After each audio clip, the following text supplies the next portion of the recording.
Season 4 of Invincible just wrapped up, and just to give my quick thoughts, I thought it was enjoyable. I think it was better than the previous season, and the pacing felt good. The season really fleshed out all the characters without feeling like it's ever really dragging on. There is still some low points, I feel like, especially at the finale, but I feel like overall it was very solid. We did have that one filler episode, which I feel like in an 8-episode season, that is just completely unnecessary. When you only have 8 episodes in a show, you have to make every single episode count, and the fact that they had one episode that was just complete filler, I feel like is a little unacceptable. The animation does feel cheap at times, and you definitely notice it when you're not even really paying attention. You're like, oh, that character just stood still for 10 seconds, or has the same facial expression when something big is being explained. And I feel like with Amazon, with it being the biggest show on Amazon, and having all the budget seem like going to just voice actors and trying to nail huge voice actors, where I feel like we could be getting lesser known actors still delivering a great performance while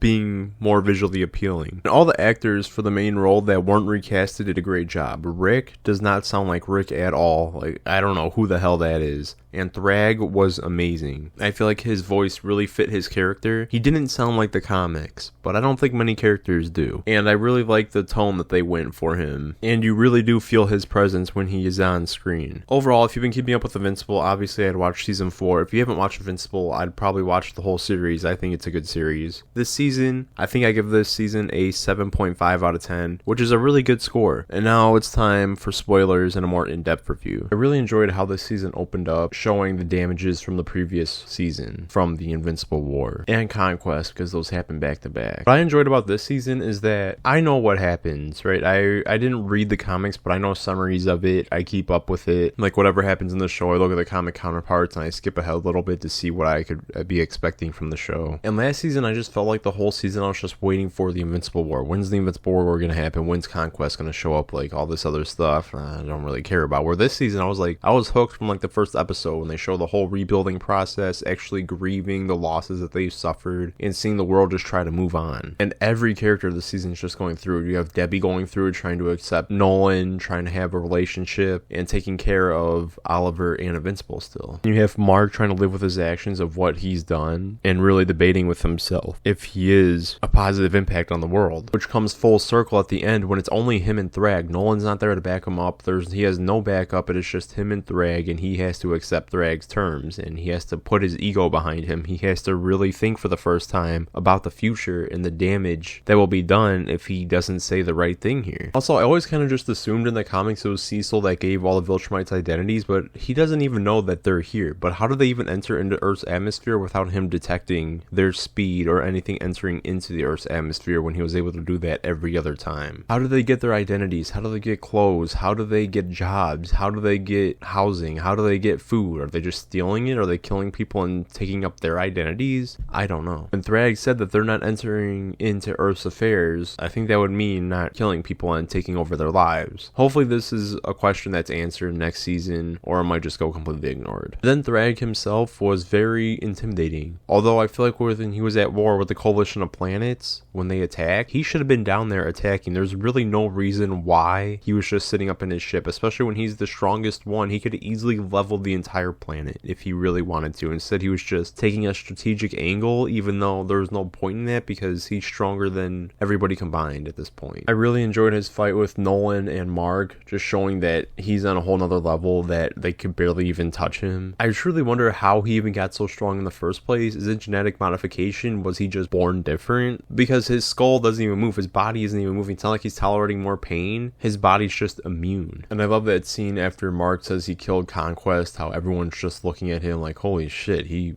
killed Conquest. And then Thrag goes, show me, and then he just punches him as hard as possible, and it just shows the demon skull. I thought that was just like the coolest scene in the show. The power scaling in this show always seemed a little off, and it is very noticeable this season as well. For example, when they have the flashback to showing Viltrum and Thrag taking over after Argol was killed, the Viltrumites are just dying in one punch. Where in other fights, every other time we see them fight inside of the show, they're taking multiple hits, they're very durable, and they just regenerate. So I have a hard time believing that these guys are just dying. Also, I feel like it was kind of stupid, the whole Thrag taking over and anybody you suspect is weak, you have to kill them. Like, if you were smart, you would just leave the planet for a few days and then come back once the whole thing is blown over. It doesn't mean you're strong, it just means you're smart. Then I really like the showcase of Viltrum's ring, showing how it's all the body, showing the Scourge virus and what it has done to the entire population of the Viltrumites. I really enjoyed Nolan's arc throughout the whole season, how everyone forgives him, but on Earth, forgiveness isn't as easy as saying, I'm sorry. That's all it took for Space Racer, that's all it took for a lot of these other things, was just saying, I'm sorry to them, but on Earth it doesn't work, and Debbie doesn't accept that apology right away. Obviously, towards the end, she starts leaning more into him. She leaves to go to the Coalition of Planets to go see Oliver. But I really like how Nolan's redemption isn't easy. It's not just him saying sorry, at least on Earth, to everybody, and being forgiven. Cecil's still very against him. Debbie still has her problems with him, and Oliver still has his problems with him. And Nolan's durability seems all over the place. Like, he does not seem that strong. He seems like he's on the weaker side of Viltrumites. I don't know if it's just because he's of who he's going up against or what, but he seems a lot weaker than season 1 Nolan. I love the Conquest fight. I think it was great, and I love what they did at the end of the episode where they teased he was coming back, like building up all the suspense he's about to come out of the grave, and then it just ends because it's just a joke. And I thought it was really great because even I first was like, no way they're bringing him back. Then we have Adam Eve the whole time where she gets pregnant and then she has an abortion because she just can't stand the fact that Mark isn't there. She feels alone, so she's going through all that the whole time, and Mark's comforting her. I think she had a pretty good arc this season. And then the whole robot and monster girl thing, they get stuck on Thraxa. We see Cecil trying to bring them back and he's unsuccessful. Oh, and the Sequoid storyline wraps up. I feel like that was kind of short. Like, it was only like a 10-minute fight, where I believe that was the season 2 finale, was it not? All the Sequoids. Although it was short, I feel like it wrapped up the story nicely. I don't like the filler episode of Damien Darkblood. I thought it was lame.